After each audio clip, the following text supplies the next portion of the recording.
अगर आप भी चाहते हैं बिट्टू मलंगिया इंटरटेनमेंट का ऑडियो वीडियो सबसे पहले आप तक पहुंचे, तो लाल बटन को दबाकर चैनल को सब्सक्राइब करें और बेल आइकन दबाना ना भूलें।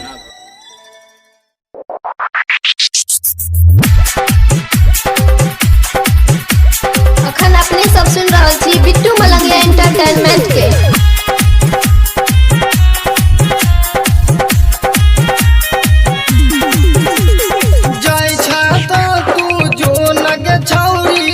अपना ससुर लगे हो जाय तो तू जो लगे छौरी अपना ससुर लगे तोहरे चलते देखिए छौरी कहरा ले बई मार गे तोहरे चलते देखिए छौरी कहरा ले बई मार गे जाय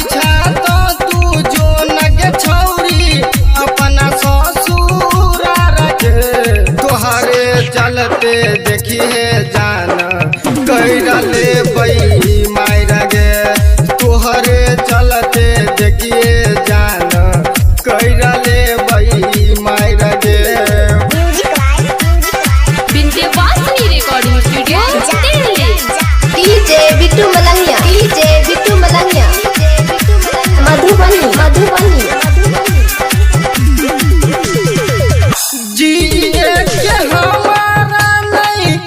छोड़ले बहाना गौआ समाज देखी मार ताना हो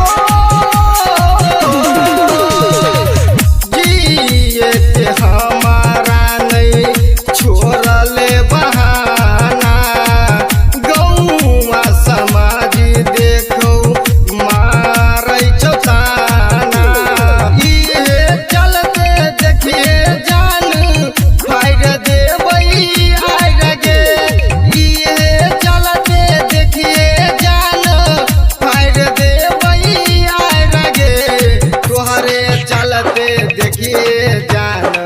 कहरा ले बई मार गे तोहरे चलते देखिए जान कहरा ले बई मार गे।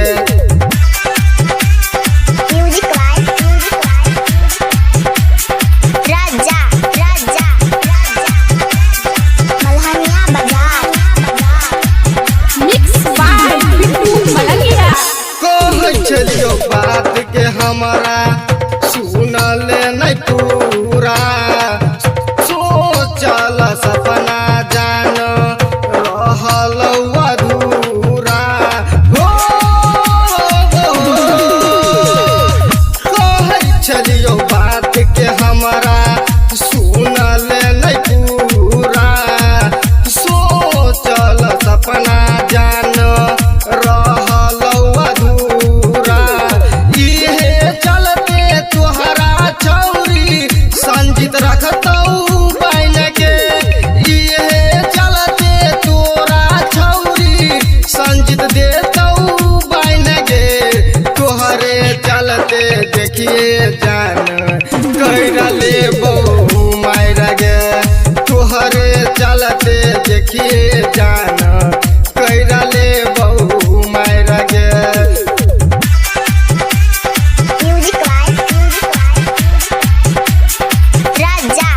DJ Bittu Malangiya, DJ Bittu Malangiya, Madhubani Madhubani. मनोजय सुख तोरा देतौ नहीं गे हार के सारा बनये तो बनिया आचारा के फायर के हो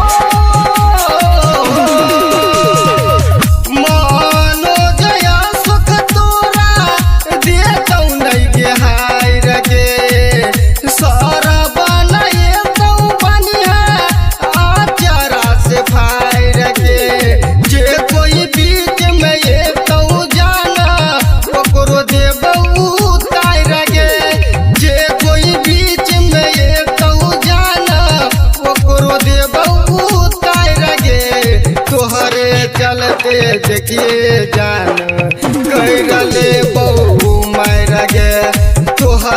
चलते देखिए जान कैरा ले बहु मायरा के। Vindhyavasini recording studio Delhi.